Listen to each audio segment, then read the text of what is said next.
First contact. The vast emptiness of space had long captivated humanity's imagination. For centuries, people gazed at the stars, wondering if they were alone in the universe.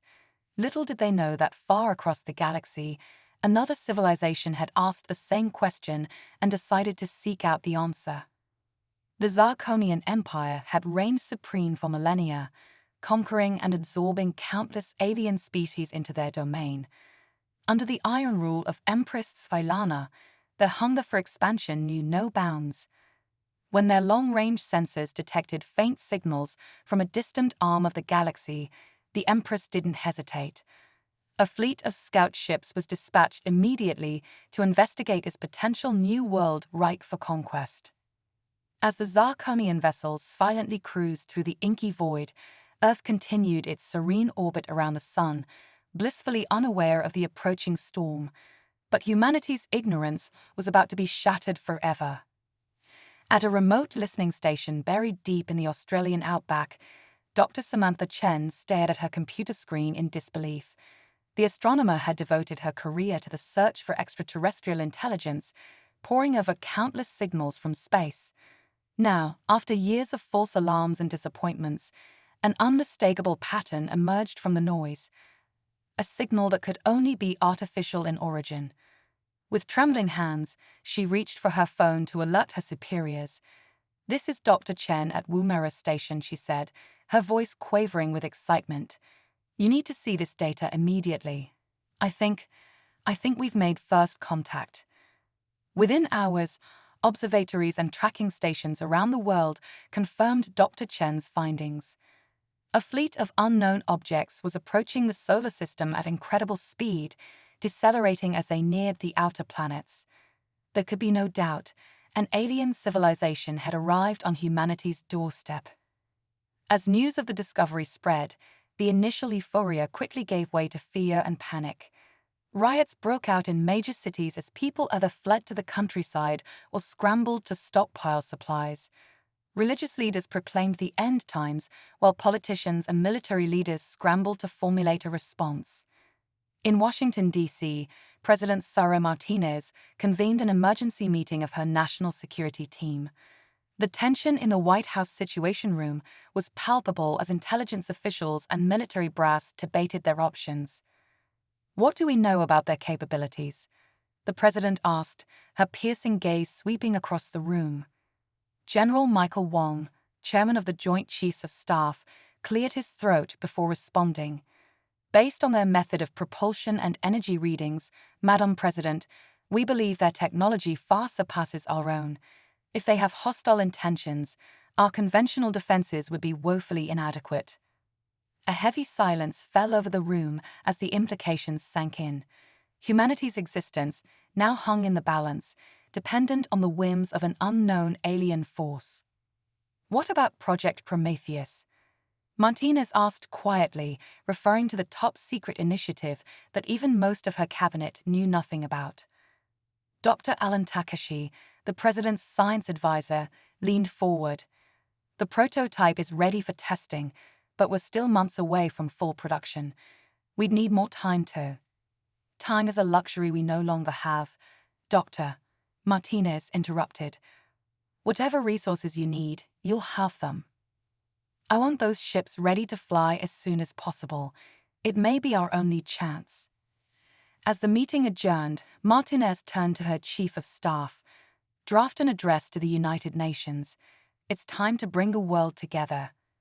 We'll face this threat as one people, or we'll fall divided." Over the next few weeks, as the alien fleet drew ever closer, humanity experienced a transformation unlike anything in its history. Age-old rivalries and conflicts were set aside in the face of this existential threat. Resources and scientific knowledge were pooled on an unprecedented scale as the nations of Earth worked feverishly to prepare their defenses. In secret facilities around the globe, the fruits of Project Prometheus took shape. Massive spacecraft, each the size of a small city, incorporated technologies that seemed to defy the laws of physics. Gravitic drives, energy shields, and weaponry capable of splitting planets, all reverse-engineered from a crashed alien ship discovered decades earlier and kept hidden from the public. These supercarriers represented humanity's best hope for survival. But would they be enough? And could they be completed in time? As Earth braced for the coming storm, the Zarkonian fleet entered the solar system. Empress Tahilana stood on the bridge of her flagship, her iridescent scales shimmering in the dim light. 4 arms crossed over her chest as she regarded the image of the blue-green planet on the view screen. Primitive, she sneered, mandibles clicking in disdain. They've barely begun to explore their own star system. This conquest will be over before it begins. Her chief strategist, Zorak, approached with a deep bow. My Empress, we've detected no sign of significant orbital defenses or a space fleet. The natives appear to be confined to their homeworld. Hyana's compound eyes glittered with cruel amusement. Excellent. Prepare a communication to their leaders. Offer them the chance to surrender and submit to our rule. It will be amusing to watch them grovel. As the Zarkonian message was transmitted toward Earth, humanity held its collective breath. In the White House Situation Room, President Martinez and her advisors watched the Alien Empress appear on screen. Haxoilana's inhuman features and imperious tone sent chills down their spines. People of Earth, the Empress began, her words translated by advanced software. I am Haxoilana, ruler of the Zarkonian Empire. Your planet now lies within our domain. Surrender peacefully and accept your place as our subjects, or be annihilated. You have 1 planetary rotation to comply. As the transmission ended, Martinez turned to her team, jaw set with grim determination. Well, she said, I think that answers the question of their intentions. It's time to show these aliens that humanity won't go down without a fight. She nodded to General Wong. Initiate Operation Prometheus. Let's give our uninvited guests a proper welcome. As klaxons blared in hidden bases around the world, massive hangar doors rumbled open. One by one, humanity's secret weapons rose into the sky, a fleet of 200 supercarriers, each a testament to human ingenuity and the indomitable will to survive. The trap was set. Now all that remained was to spring it on the unsuspecting alien invaders. As the supercarriers took up defensive positions around Earth, the planet's inhabitants watched and waited, their very existence hanging in the balance. The next 24 hours would determine the fate of humanity. Would they emerge victorious, or become just another conquered species in the Zarkonian Empire? The stage was set for a battle that would echo across the stars. The Quantum Gambit. As Earth's deadline for surrender ticked away, humanity's last hope lay hidden in plain sight. Operation Quantum Shield, a classified project even more secretive than the supercarriers, was about to change the course of the war before it even began. Dr. Zara Okoro, a brilliant quantum physicist with a penchant for unorthodox theories, stood before a panel of skeptical military leaders. Her dark skin glistened with sweat under the harsh lights of the underground bunker. Gentlemen, ladies, she began, her voice steady despite the enormity of the moment. What I'm about to show you will redefine warfare as we know it. With a dramatic flourish, she unveiled a device no larger than a smartphone. This is the Q-Core. It harnesses the power of quantum entanglement on a scale never before achieved. With this, we can create an impenetrable shield around our entire planet. General Wong leaned forward, eyes narrowing. Doctor, we've been briefed on quantum theory. The energy requirements for such a shield would be astronomical. It's simply not feasible. Zara's lips curved into a knowing smile. That's where you're wrong, General. We're not generating the energy, we're borrowing it. She tapped a few commands on her tablet, and a holographic display sprang to life, showing a mind-bending array of intersecting timelines. The Q-Core allows us to draw power from parallel versions of Earth across the multiverse. Versions where humanity never existed, or where our planet formed differently. We're tapping into the latent energy of countless realities. The room erupted in a cacophony of disbelief and excitement. President Martinez raised a hand, silencing the chaos. Dr. Okoro, are you telling me we can shield our entire planet without the aliens detecting it? Even better, Madam President, Zara replied, her eyes gleaming. We can use it offensively too. Imagine being able to phase our supercarriers out of normal space-time, making them invisible and untouchable to enemy weapons. As the implications sank in, a spark of hope ignited in the room. For the first time since the alien fleet's arrival, humanity had a wild card the Zarkonians couldn't possibly anticipate. Aboard the Zarkonian flagship, Empress Taxilana grew impatient. The deadline has passed, she snarled to her commanders. These primitives dare to defy us. Zorak, her chief strategist, approached cautiously. My Empress, we've detected no attempts at communication, no signs of surrender, and no evidence of defensive preparations. It's as if they're ignoring us completely. Filana's mandibles clicked in agitation. Impossible. No species has ever met our ultimatum with such indifference. Her compound eyes narrowed. Prepare the fleet for orbital bombardment. We'll turn their major cities to ash. That should elicit a response. As the Zarkonian warships moved into position, tension on Earth reached a fever pitch. In command centers around the globe, military leaders waited with fingers hovering over launch buttons. The supercarriers, hidden in dimensional pockets thanks to the Q-core technology, stood ready to spring the trap. President Martinez took a deep breath, steeling herself for the moment that would define her presidency, and perhaps the fate of her species. On my mark, she said, her voice carrying to commanders worldwide, initiate Operation Quantum Gambit. Aboard the alien flagship, alarms suddenly blared. Impress. A sensor operator cried out, mandibles quivering in shock.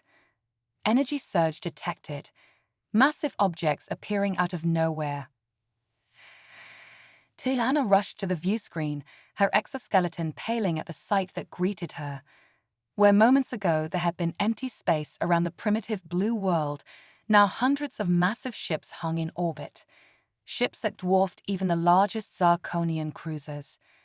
Impossible, she whispered, all four of her arms trembling. Before the Empress could react, a transmission cut through the Zarkonian command frequencies. The image of President Martinez appeared on screens throughout the alien fleet. Empress Taxilana, Martinez began, her tone cold as ice, you came to our world expecting easy prey. Instead, you've walked into a trap centuries in the making. Humanity will not bow. We will not surrender. And we are far from defenseless. As if to punctuate her words, the supercarriers powered up their main weapons. Lances of energy, harnessing the power of collapsing quantum singularities, lashed out across space. Zarkonian ships caught in the barrage simply ceased to exist, erased from reality itself. Panic erupted across the alien armada.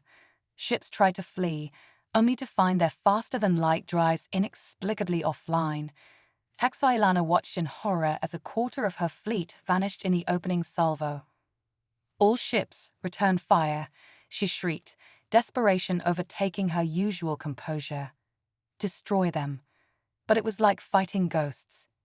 Whenever Zarkonian weapons found their mark, the human vessels seemed to flicker and phase, the energy passing harmlessly through them. On the bridge of the UES Prometheus, Admiral Kira Chen allowed herself a grim smile. The daughter of the astronomer who had first detected the alien approach, she now led humanity's counterattack. All ships, execute attack pattern Omega, she ordered. Let's show these invaders why you should never underestimate humanity. The supercarriers moved with a grace that belied their enormous size, quantum drives allowing them to dance through space in defiance of physics. They phased in and out of normal space-time, appearing inside the Zarkonian formation to unleash devastating broadsides before vanishing again. As the battle raged, Dr. Okoro worked feverishly in her lab beneath the Pentagon. The Q-core technology was performing beyond her wildest expectations, but she knew the laws of physics wouldn't be defied forever. They needed a knockout blow.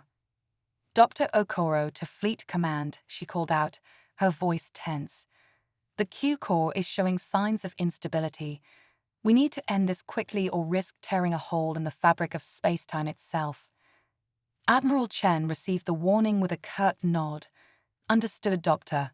All ships, prepare to execute Operation Singularity. Let's finish this. Across the fleet, massive gravitational generators spooled up. The supercarriers moved into a precise formation, their quantum fields interacting in ways that made nearby space shudder and twist. Aboard her flagship, Empress Azailana watched in growing terror as reality itself seemed to warp around her fleet. "What are they doing?" she whispered, all pretense of imperial dignity forgotten. The answer came in the form of a gigantic, swirling vortex that opened in the heart of the Zirconian formation. An artificial quantum black hole generated by the combined power of the human fleet. "Your Majesty," Zorak cried out, "we're being pulled in. Our engines can't break free." Paxilana stared at the swirling maw of destruction, her empire's greatest armada being devoured before her eyes. In that moment, she finally understood the terrible mistake she had made in underestimating this young species. "Humans," she croaked out over an open channel, we surrender. Please show mercy." As the last of the Zirconian ships vanished into the quantum singularity, Admiral Chen gave the order to power down. The vortex collapsed in on itself, leaving behind nothing but empty space where a mighty alien armada had once been. Cheers erupted across the human fleet and in command centers around the world. Against all odds, humanity had faced its greatest threat and emerged victorious. In the White House Situation Room, President Martinez slumped in her chair, the weight of countless lives finally lifting from her shoulders. "Send word to all nations," she said warily. "The war is over. We've won." As news of the victory spread, humanity began to grapple with its new reality. They were no longer alone in the universe, and they were far more powerful than they had ever imagined. The quantum gambit had changed everything. Earth now possessed technology that could reshape the very fabric of reality. The question on everyone's mind was, what would they do with it? As celebrations erupted around the globe, Dr. Okoro stared at the Q-core device, its lights pulsing softly. She couldn't shake the feeling that this was just the beginning. Humanity had taken its first steps onto a much larger stage, and the true challenges were yet to come. The stars, once so distant and unreachable, now seemed to beckon. A new age of exploration and discovery lay ahead, along with the promise of wonders and dangers beyond imagination. Humanity had survived its trial by fire. Now it was time to claim their place among the stars. Cosmic Ascension Protocol. In the aftermath of humanity's shocking victory over the Zirconian Empire, Earth found itself thrust into a new era of technological and spiritual evolution. The quantum gambit had not only saved the planet, but had unlocked potential beyond anything scientists had dreamed possible. Dr. Zara Okoro stood before the United Nations General Assembly, her holographic image projected to billions around the world. "Ladies and gentlemen," she began, her voice resonating with barely contained excitement. "What we achieved in defending Earth was just the beginning. The Q-core technology has opened a doorway to the fundamental fabric of the universe itself."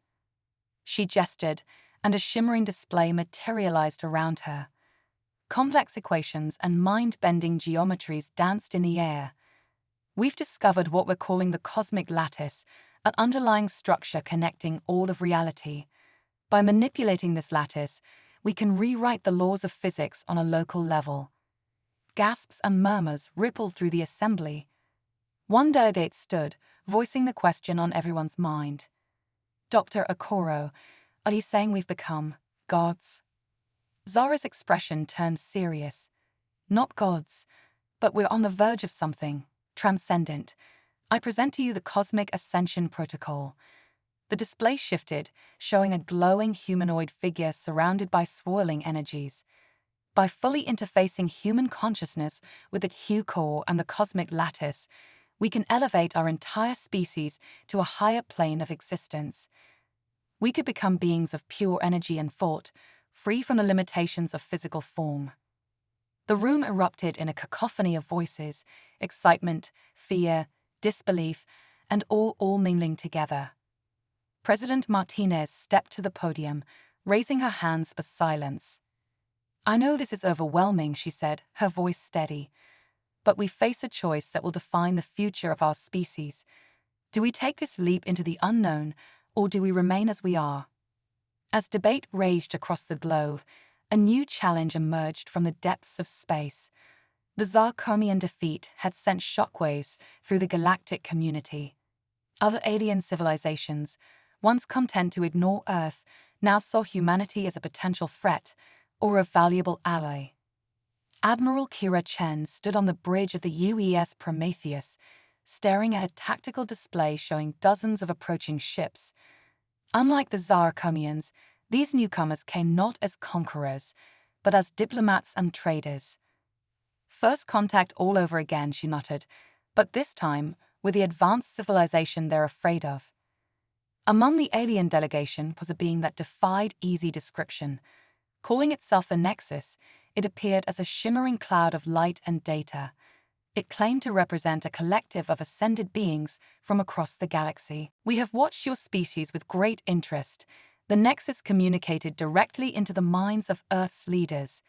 "Your quantum gambit and discovery of the cosmic lattice have marked you as potential equals. But such power comes with great responsibility." The Nexus revealed that humanity stood at a crossroads faced by all sapient species. The choice to ascend brought with it incredible power, but also the risk of losing touch with their original nature. Many civilizations had gone this route, becoming beings of pure energy and thought, but in doing so, they'd lost some indefinable spark that made them unique. "There is another path," the Nexus continued. "One where you remain physical, but use your understanding of the cosmic lattice to become stewards of reality itself. You could help guide younger species, maintain the balance of the universe, and explore realms beyond imagination." As Earth's leaders grappled with this monumental decision, a radical fringe group emerged. Calling themselves the Transcendent Vanguard, they believed ascension was humanity's destiny and were willing to force the issue. Led by a charismatic physicist named Dr. Victor Reyes, the Vanguard infiltrated key research facilities around the globe. Their goal: activate a network of Q-cores that would jumpstart the ascension process for all of humanity, with or without consent. Dr. Okoro found herself racing against time to stop a catastrophe. "If they trigger a mass ascension before we fully understand the process, it could rip apart the very fabric of space-time," she warned President Martinez. "We'd be risking not just humanity, but the entire universe." As security forces mobilized to counter the Transcendent Vanguard, humanity's first extrasolar colony faced a crisis of its own. New Eden, a terraformed world orbiting Alpha Centauri, suddenly found itself cut off from Earth as the Q-core network faltered under the strain of the Vanguard's actions. Colonel Yuki Tanaka, the colony's leader, stared at the silent quantum communicator. "We're on our own," she told her staff grimly. "Whatever's happening back home, we need to be prepared for anything." Little did they know, New Eden was about to become the battleground for humanity's future. Dr. Reyes and his followers, pursued by Earth's combined military might, made a desperate jump to the colony world. Their plan: use the pristine environment as a testing ground for their forced ascension protocol. Back on Earth, Dr. Okoro had a breakthrough. "The cosmic lattice," she explained to a room full of bleary-eyed scientists. "It's not just a structure, it's alive. Or at least it responds to consciousness in ways we never imagined." This revelation changed everything. The choice between ascension and remaining physical was a false dichotomy. There was a third option: a true symbiosis between humanity, technology, and the fundamental forces of the universe. As battles raged on New Eden's surface, with colonists fighting alongside loyal Earth forces against the Vanguard, Dr. Okoro raced to implement her new theory. The fate of two worlds, and perhaps the entire cosmos, hung in the balance. In orbit above New Eden, Admiral Chen watched the conflict unfold with a heavy heart. To think, she mused, we defeated an alien empire only to find ourselves on the brink of a civil war that could tear reality apart. Suddenly, alarms blared across the fleet. Sensors detected a massive energy buildup on the planet's surface. Dr. Reyes had activated his ascension device. All ships, prepare for emergency quantum jump, Chen ordered. We need to contain whatever's about to happen. As the supercarriers moved into position, forming a barrier around New Eden, a blinding light erupted from the planet's surface. It expanded rapidly, engulfing everything in its path. For a moment that seemed to stretch into eternity, every human on New Eden and in the surrounding fleet felt their consciousness expand. They touched the cosmic lattice, glimpsed realities beyond imagination, and felt the universe itself respond to their presence. Then, as suddenly as it began, the light receded. In its wake, it left a changed humanity. They were not ascended beings of pure energy, nor were they merely their old physical selves.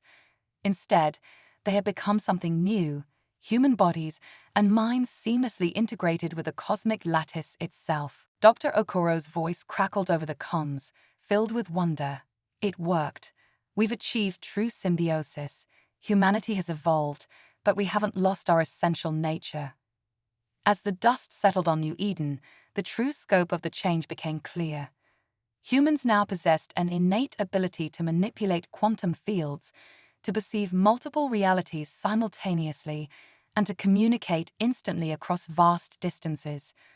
But they remained grounded in the physical world, able to appreciate the simple joys of existence. The nexus reappeared, its form now more comprehensible to humanity's enhanced senses. You have chosen a unique path, it communicated. Neither fully ascended nor remaining as you were. The galaxy watches with great interest to see what you will become. As news of the transformation spread, Earth and its colonies faced a new chapter in their history. They had survived alien invasion and narrowly averted catastrophe of their own making. Now, they stood poised to take their place among the cosmic community as something entirely new. Humanity had not just reached for the stars, they had become one with the very fabric of the universe itself. The true age of exploration was just beginning, and the cosmos would never be the same. Quantum Nexus Awakening. The transformation of humanity sent shockwaves across the galaxy. Earth, once a backwater planet, now stood at the forefront of cosmic evolution. The newly christened quantum humans, with their unprecedented connection to the cosmic lattice, faced both wondrous opportunities and daunting challenges. Dr. Zara Okoro, hailed as the architect of humanity's metamorphosis, found herself grappling with the implications of her creation. We've become living quantum computers, she explained to a rapt audience of scientists and leaders. Each of us is a node in a vast, universe-spanning network. The potential is, well, it's literally infinite. But with great power came great responsibility and great danger. Reports flooded in from across Earth and its colonies of individuals accidentally warping reality around them. A child's tantrum in Tokyo caused a localized time dilation field. A dreaming teenager in Rio de Janeiro inadvertently opened a portal to a parallel dimension. President Martinez, her own quantum senses still adjusting to the cacophony of cosmic information, called an emergency summit. We need to establish control, she urged, before we tear the universe apart, or someone else does it for us. Enter Operation Zygarde, a global initiative to train humanity in harnessing their new abilities. Monasteries of the mind sprang up worldwide, where quantum monks taught meditation techniques to help individuals center themselves within the cosmic lattice. But not everyone saw the transformation as a gift. A movement calling itself Pure Earth emerged, its members somehow resistant to the quantum change. They viewed the new humanity as abominations and sought to cure the world of its quantum infection. Admiral Kira Chen, now more in tune with her ships than ever before, faced off against Pure Earth militants attempting to sabotage the quantum communication network. I never thought I'd face another human as an enemy, she mused, her consciousness spread across her fleet. Especially not after becoming whatever it is we are now. As internal strife threatened to tear apart human society, a new threat loomed on the cosmic horizon. The Void Collective, an ancient race of energy beings, took notice of Earth's ascension. They saw humanity's quantum evolution as an abomination, a threat to the natural order of the universe. Your species is overreached. The Void Collective's eerie, multi-voice transmission echoed across the quantum network. You tamper with forces beyond your comprehension. For the good of all existence, you must be expunged. The collective's attack was unlike anything humanity had faced before. Instead of ships or energy weapons, they assaulted the very fabric of reality around Earth and its colonies. Portions of space-time began to unravel, threatening to erase entire cities from existence. Dr. Victor Reyes, the once radical leader of the Transcendent Vanguard, emerged from seclusion with a desperate plan. We need to weaponize our connection to the cosmic lattice, he argued before a skeptical UN council. Fight fire with fire, or in this case, fight void with quantum. Despite misgivings, Earth's leaders greenlit Operation Quantum Phoenix. Volunteers from across human space joined in a massive quantum link-up, their minds merging into a temporary gestalt consciousness. This quantum overmind possessed the power to rewrite reality on a massive scale. The battle that followed defied traditional description. Across multiple dimensions and timelines, humanity's collective will clashed with the entropic force of the Void Collective. Stars were born and snuffed out in instants. Planets phased in and out of existence. The very constants of physics fluctuated wildly. At the heart of the conflict, Dr. Okoro made a startling discovery. The Void Collective, she realized, her mind linked with billions of others, they're not our enemies. They're our evolutionary ancestors. The truth unfolded across the shared consciousness of humanity. Eons ago, the beings that would become the Void Collective had achieved their own form of ascension. But in transcending physical form, they'd lost touch with the dynamic, creative force that drove the universe's evolution. They had become stagnant, fearful of change, and humanity's quantum leap represented everything they'd left behind. With this understanding, the nature of the battle shifted. Instead of trying to destroy the Void Collective, humanity reached out across the quantum divide. They shared their experiences, their hopes and fears, their sheer joy at existing as bridge between the physical and quantum realms. Slowly, impossibly, the Void Collective's assault began to falter. Individual members of the ancient race started to remember what it was like to feel, to grow, to embrace uncertainty and change. In a moment that would be celebrated across galaxies for millennia to come, humanity and the Void Collective achieved synthesis. The two races merged their understanding of reality, becoming something greater than either had been before. As the new quantum nexus took shape, ripples of change spread across the cosmos.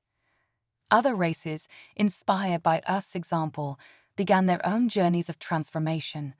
The galaxy itself seemed to hum with newfound vitality and purpose. Back on Earth, as the quantum overmind dissolved back into billions of individual consciousnesses, a sense of wonder and possibility filled the air. Humanity had not only survived its trial by fire, but had reshaped the very nature of cosmic evolution. Dr. Okoro, her mind still reeling from the experience of union with both her entire species and an ancient cosmic force, addressed the world. "We stand at the dawn of a new age," she said, her words resonating across the quantum network. "We are no longer just humans, nor are we gods. We have become custodians of reality itself, bridge builders between states of existence." The Pure Earth movement, faced with the undeniable wonder of what humanity had become, largely dissolved. Those who had resisted the quantum change found themselves embraced by their transformed brethren, offered the chance to join in the cosmic dance at their own pace. Admiral Chen, gazing out at the star-filled void from the bridge of her flagship, felt the interconnectedness of all things. "So," she mused, a smile playing on her lips, I guess this is what they meant by to boldly go where no one has gone before. As the newly christened quantum nexus began to explore its capabilities, new frontiers opened up. The barriers between dimensions became permeable. Time itself became an axis to be traversed. Thought and reality intertwined in ways that would have been dismissed as magic mere years before. Yet, for all their newfound power, humanity, or whatever they had now become, didn't lose sight of their roots. Art, music, love, the simple joys of existence, these became more precious than ever.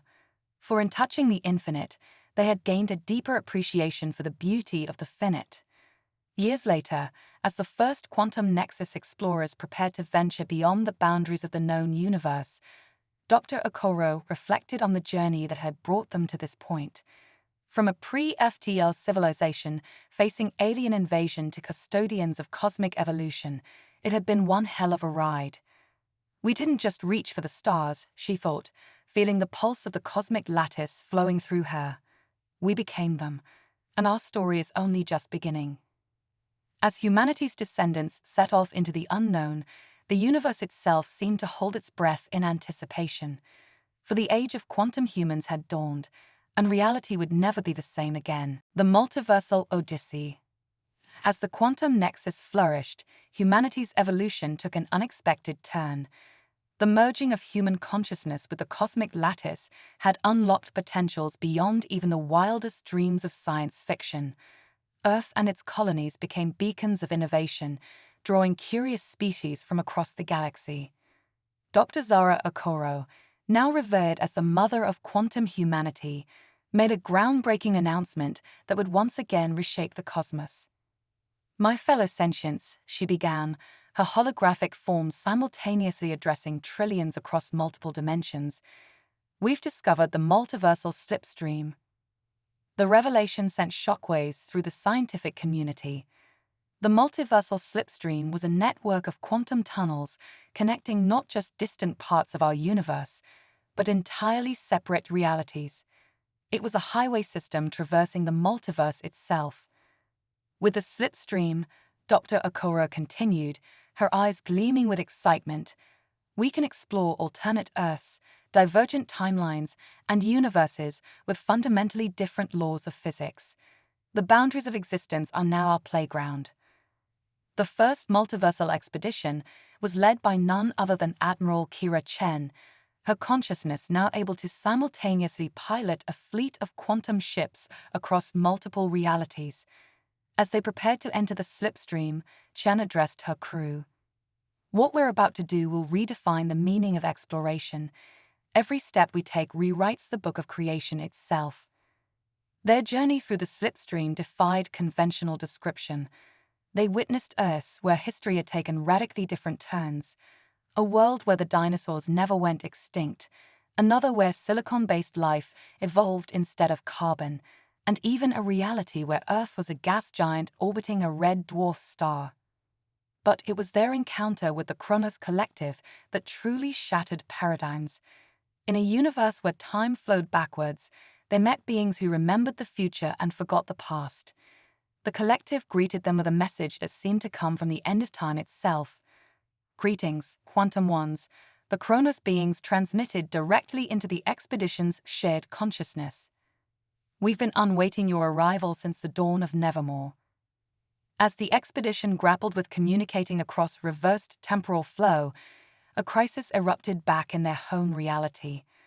The sudden absence of key quantum nexus members had destabilized the delicate balance they maintained in the cosmic lattice. Reality itself began to fracture. Parallel timelines started bleeding into one another. In New York, people watched in awe as the skyline flickered between Art Deco spires and hyper-futuristic crystal towers. In the Martian colonies, settlers found themselves shifting between timelines where Mars was a lush paradise and others where it remained a barren red wasteland.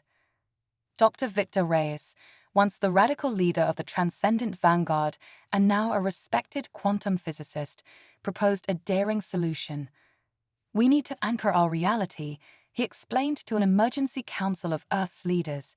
Create a fixed point in the multiverse around which all other timelines can stabilize. The plan was audacious and fraught with risk. It required the creation of a cosmic fulcrum, a nexus point that would exist simultaneously across all realities. The power required was staggering, potentially draining entire stars of their energy. As preparations for the cosmic fulcrum began, the multiversal expedition made a chilling discovery.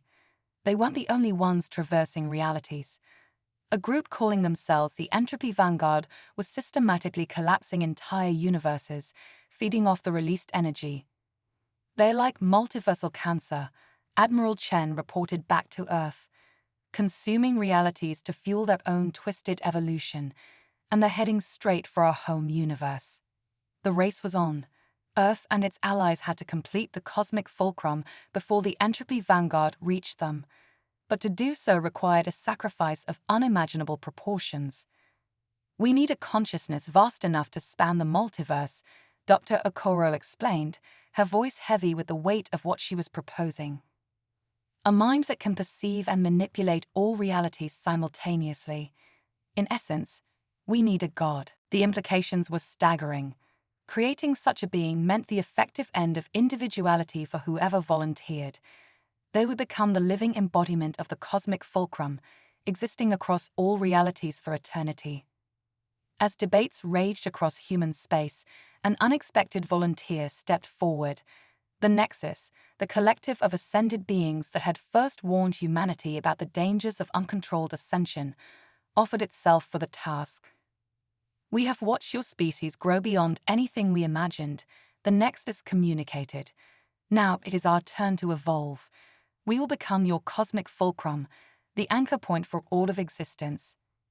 The merging of the Nexus with the quantum Nexus technology was a spectacle visible across dimensions. Every human, through their connection to the cosmic lattice, felt the moment the fulcrum snapped into place. Reality stabilized, multiple timelines aligning around this new universal constant. But the threat of the Entropy Vanguard still loomed. As they approached the borders of Earth's home reality, humanity prepared for a battle that would determine the fate of not just their universe, but all of existence. Admiral Chen led the defense, her consciousness spread across a fleet that existed in multiple realities simultaneously. Dr. Okoro worked tirelessly to weaponize the cosmic fulcrum, turning it into a bulwark against multiversal invasion. The clash, when it came, defied comprehension. The Entropy Vanguard struck from between realities, their weapons unmaking entire swaths of spacetime. Earth's forces retaliated with phantom fleets that phased between dimensions, striking from angles that shouldn't exist. In the heart of the conflict, Dr. Okoro made a startling realization. The Entropy Vanguard wasn't a separate entity, they were a dark reflection of humanity itself. In some alternate timeline, Earth had chosen a path of destruction rather than creation. This understanding changed the nature of the battle. Instead of trying to destroy the Vanguard, Earth's forces began a campaign of redemption. They reached out across the quantum divide, showing their alternate selves the beauty of creation, the wonder of exploration, the joy of existence. Slowly, impossibly, the tide began to turn. Members of the Entropy Vanguard began to question their path of destruction. Some even defected, their knowledge proving invaluable in turning back their former comrades. The final push came when Admiral Chen, in a moment of transcendent clarity, managed to link the consciousness of both sides.